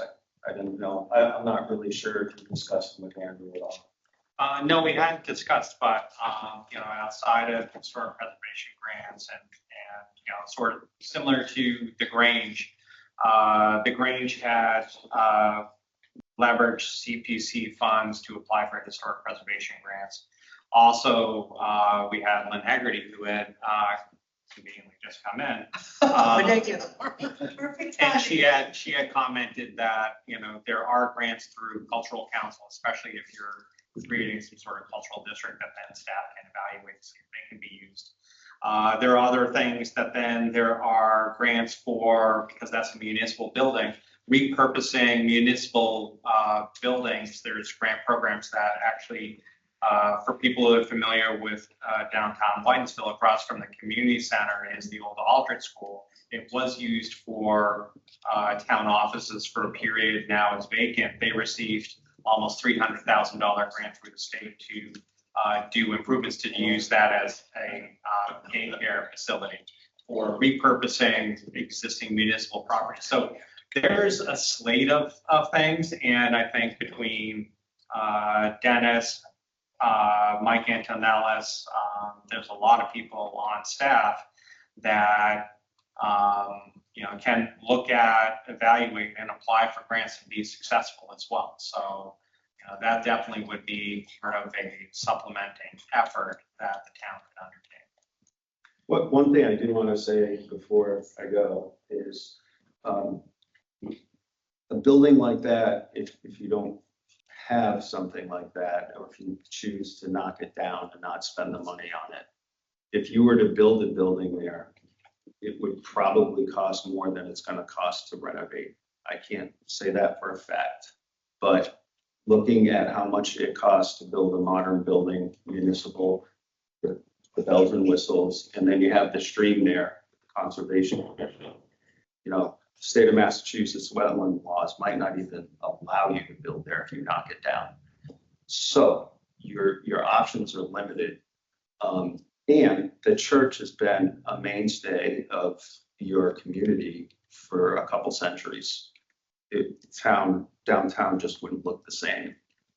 I live in Hopkinton. I have friends in Upton here, and one that lives right down the road. I pass by that all the time, and I'm always looking at buildings because that's who I am. Yeah, it is. And I was pretty excited to see that there's interest in doing that. Just as an aside, doesn't No, mean I anything. appreciate it. Before you leave, I believe we have a question from Lori Wood. Oh, yeah. Lori? Are you calling on me? I'm sorry. Can you hear me? Yes. Hello? Can you hear me? Yes. Where? Okay. I just wanted to say thank you for all this work and going in and taking a good look at this. And I think we're probably all a little comforted by those numbers, because even though it's not all the work and much more work needs to be done, to bring those damaged parts and fix them all, even the ones that have a little bit of lead paint maybe around the steeple, and to paint it for that amount, I think is a great deal less than we all thought. And some pretty big numbers float around town, so it's nice to have more accurate numbers, which is great. And I just want to say something in response to what you just spoke about, old buildings. I was in a store today and I was speaking to a woman about Holy Angels, and she whipped out her phone and showed me a painting her son had done at Nipmuc that he'd won a prize for, and it was Holy Angels. And she talked about what it means to her and her family, and that her son chose this, and that several people, when they were thinking about buildings that typify Upton, that's the building that they chose. And I know in terms of historical architecture, that is probably the building that is the most accurate and true to history that we have. So I know if it's crazy expensive, that we may not be able to do it, but there are certainly a lot of reasons to do it if we can. Thank you. And thank you, Lori. I appreciate your comments, and I think we all need to be careful. These are just very preliminary numbers. We're getting a full report, I believe, in August, and we'll have better numbers then. These are just very, very, almost guesstimates. Yeah. Yes. Does anybody else have any comments or questions, Paul? To the gentleman, you said you live in Hopkinton. Yeah. Gold standard, as I understand it, is the Hopkinton Center for the Arts. Yep. That was from Tracy Farm, right? It was a barn, wasn't it? Yeah. it was- Tom Terry, that was the Terry property. Yeah.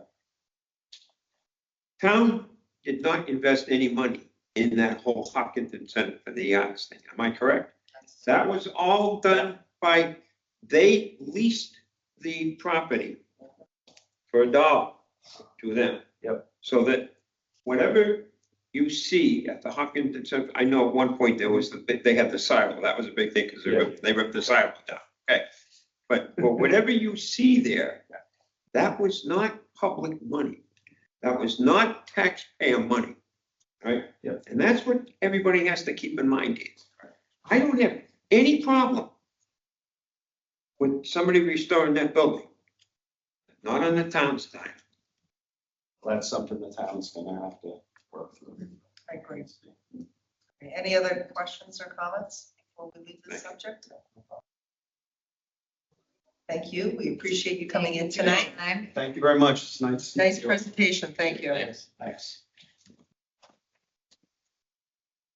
Next up is our reaffirmation of the vote for the road race application, Hobbs Truck 5K Tri-County Regional Chamber. So as a reminder for the board, this is just on the agenda because we took action on an application in less than 48 hours, notice of the meeting. So this is on so that we provide adequate notice to confirm that vote from July 1st. Any questions or comments? Sorry. Do I hear a motion? I move that the select board vote to reaffirm its July 1st, 2025 road race application for the Hunter Truck 5K road race submitted by the Tri-County Regional Chamber of Commerce to be held on Saturday, July 26, 2025 at 8 a.m. I second the motion. All in favor? Aye. Joe, the Upton Community Center policy discussion. So wanted to sort of get some input from the board first on this. As the board may recall, when 2 years ago, as we were opening the community center and developing a policy for the use of the great room and other space by the community, I think it was a general consensus that we were thinking more events, more or maybe, you know, someone using it for 2 weekends to program space, nonprofits, cultural groups coming in. And over the last 2 years, there's been a lot of lessons we've learned as far as trying to administer. And we do have Dennis Westgate, DPW director, and Matt Bechtold, library director, here to also sort of reiterate that we've had a lot of use. Girl Scouts, we've had birthday parties, we've had other sort of private engagements that have happened there. But they've been one-off, or at least even with Girl Scouts, it's every other week, and it meets the intent that was identified in the use of the community center policy. Recently, we've had some inquiry, not getting into details of the actual inquiry. It's a weekly educational use that someone, a nonprofit educational group would receive tuition payments from people attending, and then they sought to have those classes after hours at the community center. Looking at our existing policy, the only thing, and this would be for an academic year, September through May, every Monday after hours. The only charge based on our existing fee schedule would be because they're a nonprofit, a security deposit.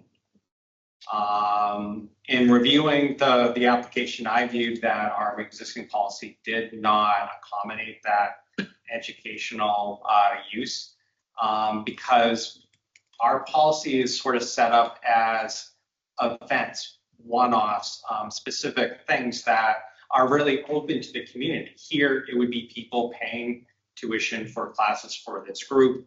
It's not open to the public for people to walk in like some of the other events. So I wanted to first, before going down a rabbit hole of developing a policy, working with Matthew and Dennis to sort of figure out what would work, wanted to sort of come back to the board and have a general discussion so I can get some form of direction. One, the board's thoughts on opening up the community center for, you know, basically an academic year, someone reserving the space on a continual basis. If there's general interest, I would want to revisit the fee schedule because for that amount of time, we would basically be subsidizing, because if we're just for a nonprofit charging a security deposit, we're not recouping any sort of electrical costs. If there is damage, then the only thing we have is that $250. And wanted to, because your experience planning, going to town meeting, engaging with the community is much longer than my experience with the building. Wanted to bring that back for the board for feedback, because also the other thing is then that educational group would basically be locking in that time slot for essentially nearly a year. We do have provisions that say that we bump for municipal uses, but if someone then has an organized class, there might be less likelihood for staff sort of make that initiative. The second thing is, if it's a, say a party that's on a Saturday, say it's in December, it snows, we can reschedule that to the next Saturday. But with continually booking someone for classes, the expectation as far as removing snow for them or other sort of accommodations, those were all things that I don't think we really considered when adopting the first policy. So I think we all recognize that this would be a learning experience. We have a lot of things that we want to sort of raise with the board as far as these one-off rentals, that revisiting the fee schedule, because it does become burdensome on town side and also the maintenance side as far as expectations for cleaning. And they'll just stay 2 hours later because they're just paying for the janitor to stay 2 hours later. And it's $75 to $100 for that. So there are other things we want to bring before the board, but wanted to get your thoughts as far as weekly for extended periods of time classes, and what the board's thoughts were. I'll start off, especially Mondays. There's an awful lot of Monday holidays, as we all know. Town buildings are closed. So we'd have to open it special. The heat, the lights, the plowing, the safety is, I think, a true concern. We've been lucky the last few years. We haven't had a lot of weather. The cleaning, I know the cleaning is an issue if they're in there. And then just the fact that it's that much more use on the building. A regular academic year use. I don't think that's what the community envisioned. We envisioned Girl Scouts, Boy Scouts, bird things. We just did one on dragonflies, things like that. I don't think we envisioned when we did the community center. And I think perhaps this nonprofit is thinking, ooh, this is inexpensive. And I don't think the town should absorb those types of costs. And I know Dennis and Matthew will probably talk a little bit better on what specifically is involved, but especially on Mondays. There are a lot of Monday holidays where we're closed. So what happens when we close for weather? Sometimes we shut town hall down because of weather. And would they be willing to not appear? So I am not a fan of it. So I don't know if anybody else has any questions, comments. I agree with a lot of it. And I think we should set some kind of policy. I don't think it'd be going down forever. So. Yeah, just would like to hear from Dennis and Matt and get their perspectives, and from the Council on Aging was here, that would be helpful too. Well, for the council. But go ahead. For DPW, But it's the same rules governing the use of the building, right? I suppose. Yeah. You pretty much touched upon the things that are going through my mind. The Mondays there's a lot of holidays. And if there's a snowstorm, typically parking lots is not something that we rush to. We maintain the roads first and foremost. And if it's a big storm or a tough storm, sometimes we'll lose parking lots until the very end. And sometimes they're not even beautiful that day. We have to come back the next day and finish cleaning. So the thought of the building being open changes my priorities, and the sidewalks especially. And I don't have a very large sidewalk crew. Generally, it's one custodian trying to keep up with the sidewalks. And then at the very end of the storm, a machine goes and rough clears the sidewalks that we are used to seeing cleared in town. So it's going to present a lot of challenge. The second part of it is right now, our HVAC is on a timer. So 5 o'clock, that building goes into unoccupied mode. And that saves us a considerable amount of money. Every time we're on unoccupied mode, we're saving we're saving dollars and cents. If we're opening that building now in the evening, we're using up a lot more utilities. Those are my biggest concerns. Matthew, do you have anything to add or comments or thoughts? Yeah, I would say when we opened the building, we knew groups would be interested in using it, but we weren't sure what groups and how frequently. And it's been interesting over the last 2 years to see what sort of groups, there's some, we had a calligraphers guild use it one weekend. I had no idea there was a calligraphers guild anywhere in this area. So there's been some very interesting and very valuable usage. When this particular application came in, and I brought it to Joe, usually what happens in process-wise is people talk to me first because I'm there in the building.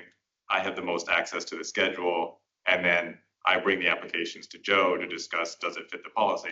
And when this one came in, I brought it in, we realized it was very different than all the other applications we've had in the past, but there was nothing really specific in the policy as it was written that seemed to forbid it. I mean, we didn't put in a frequency limit. We didn't put in an hours per week limit.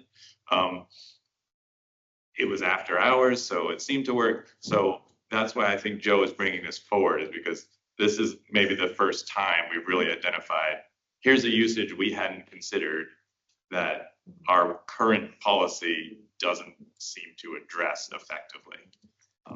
And I know at some point we identified a few other things that at some point we'd like to have a bigger conversation and maybe look at some other parts of the policy, the private events, the wedding celebrations and graduation parties. Those are a whole different category that have their own challenges. So maybe at some point, not tonight, but at some point we could address, do we want to change that policy as well?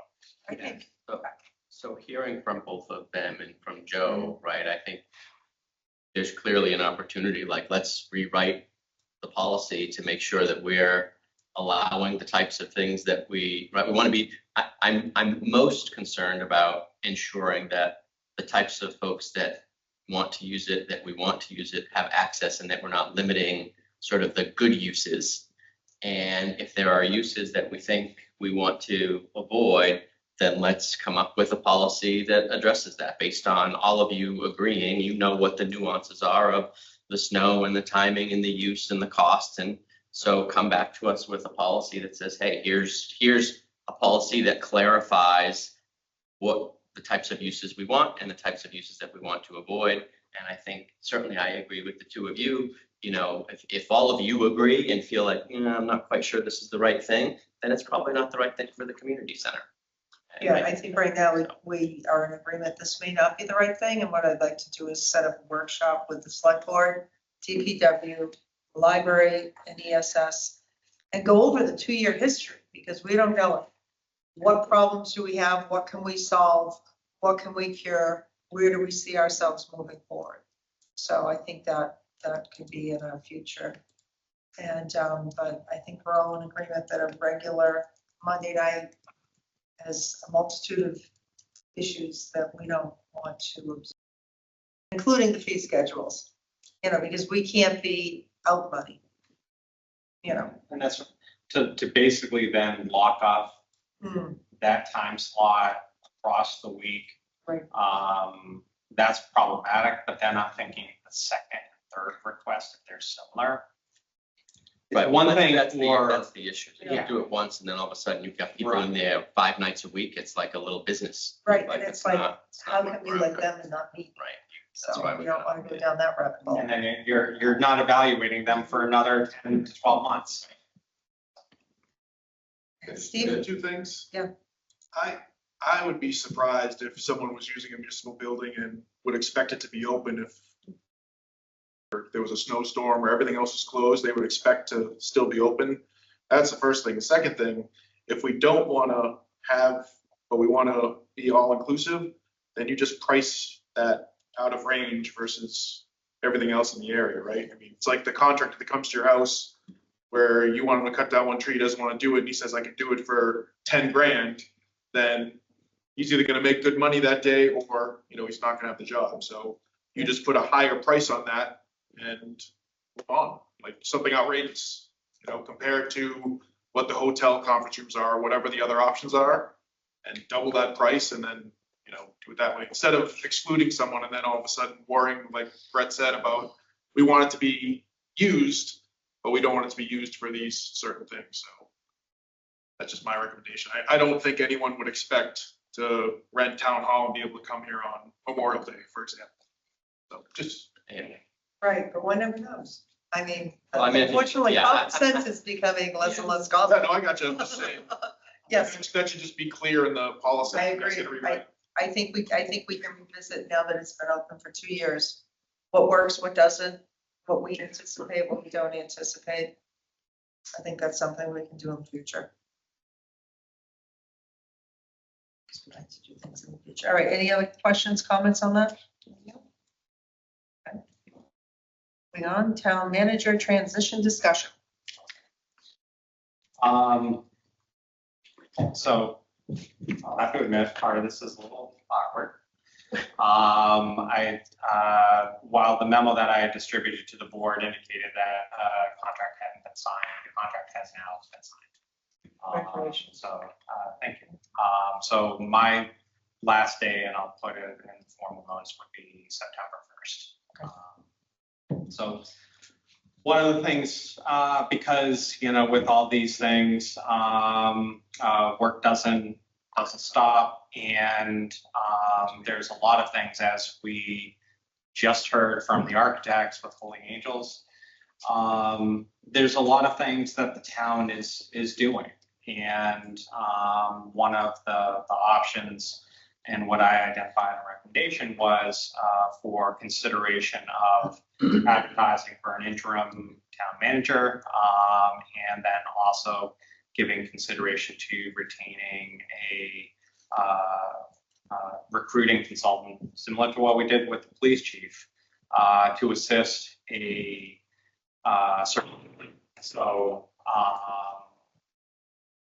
knowing that the next time we meet isn't until August 5th, although the board is always able to schedule its separate meetings. Included in the material that I sent the board and gave as a hard copy, we did produce a ad for like MMA if the board was interested in advertising for an interim. Realistically, search processes take 4 to 6 months.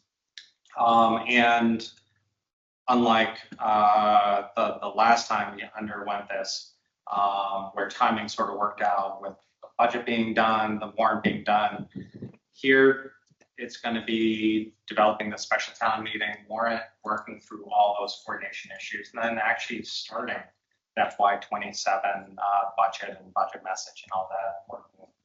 So for those reasons, I think that potentially the town is looking at an interim that can serve 4 to 6 months, and likewise with the search with the consultant guiding that, that takes a little bit of time as well. So I provided you with recommendations, and realistically, this is your process under the Town Managers Act. If I could, we do have a lot coming up for November town meeting. There are a lot of projects. The great thing about Upton is we have employees that always go over and above.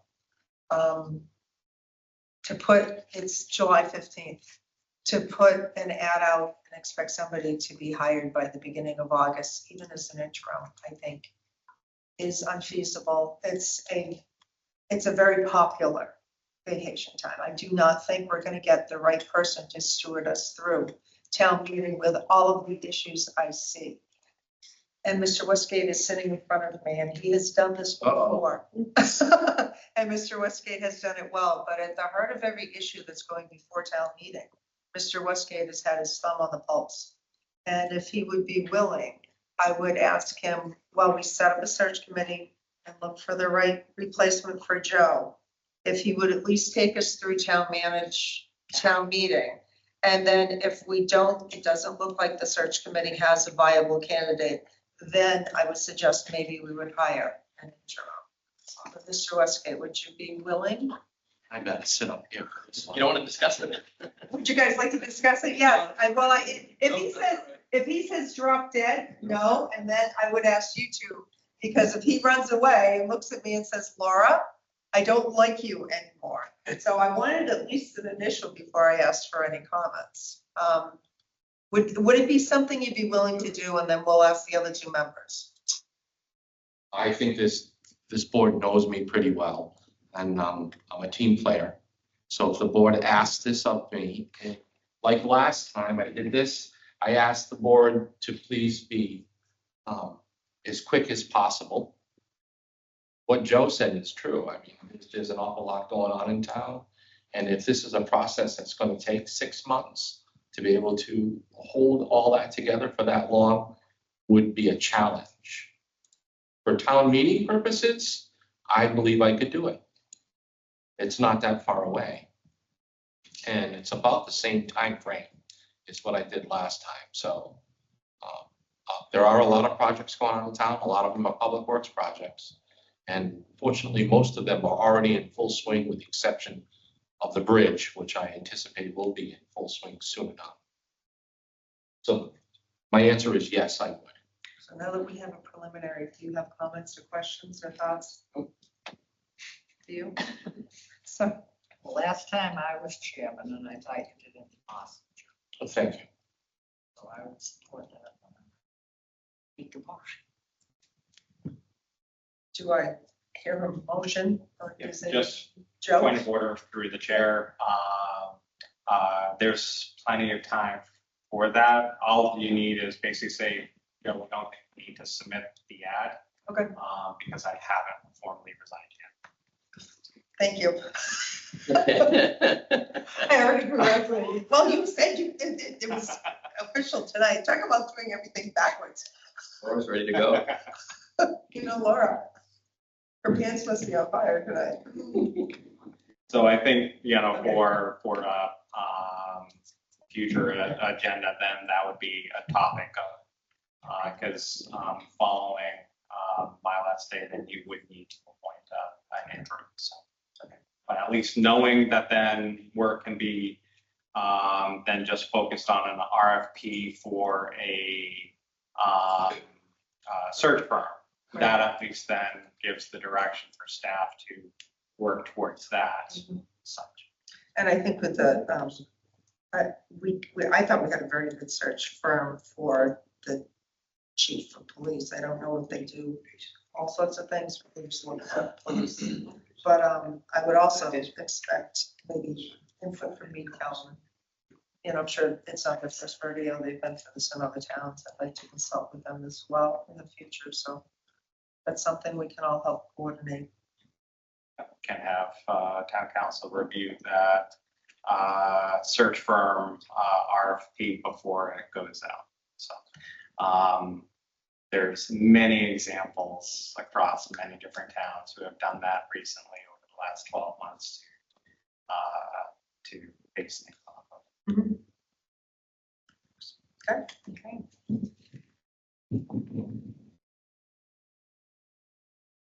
Project updates and discussion of future meeting topics.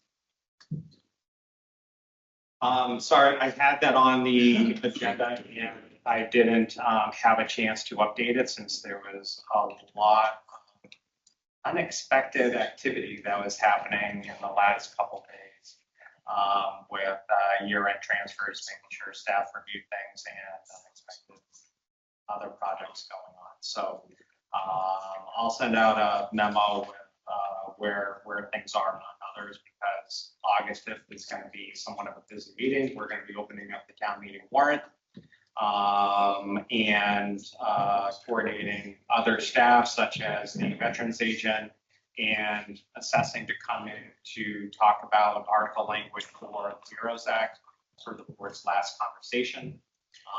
And we have other boilerplate language that we're going to start working on, i.e. at least starting to plan for what could be a article for, not dollar amounts, but just the format for an article for Holy Angels.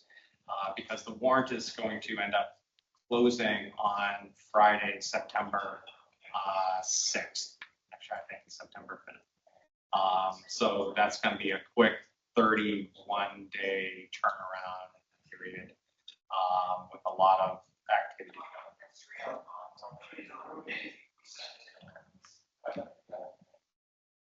That works. And next will be. Oops, it says approval of minutes, but I don't think we had it. They came in late. We didn't think it was on the agenda. I was not expecting this. I'm glad you got a vacation. That's fine. But I started submitting them today, so. We do read the minutes. No, I mean for the next meeting. Exactly, exactly. Okay, No, so we just put that on there as a. I know it's a standard. As a So executive session. Yep. So.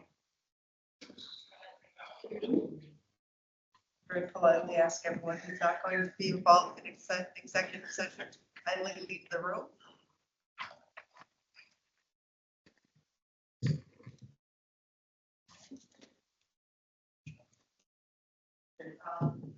Mike, you're right there. Could you shut the door, please? Once we read the motion to go into executive session, then Then we can Can we take- shut the door? Yeah. Okay. All right, do I hear a motion? You want me to read? Session pursuant to Mass Law, 38-21, exception number 8, to consider the purchase, exchange, lease, or value of real estate.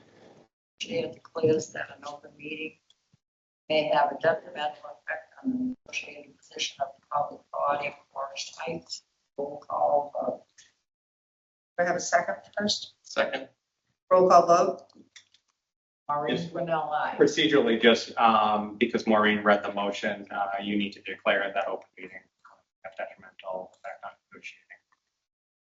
Okay, yes, sorry. The chair declares that an open meeting may have a detrimental effect on the negotiating position of the public body. Roll call vote. Maureen Brunel, aye. That's time aside. Laura Devlin.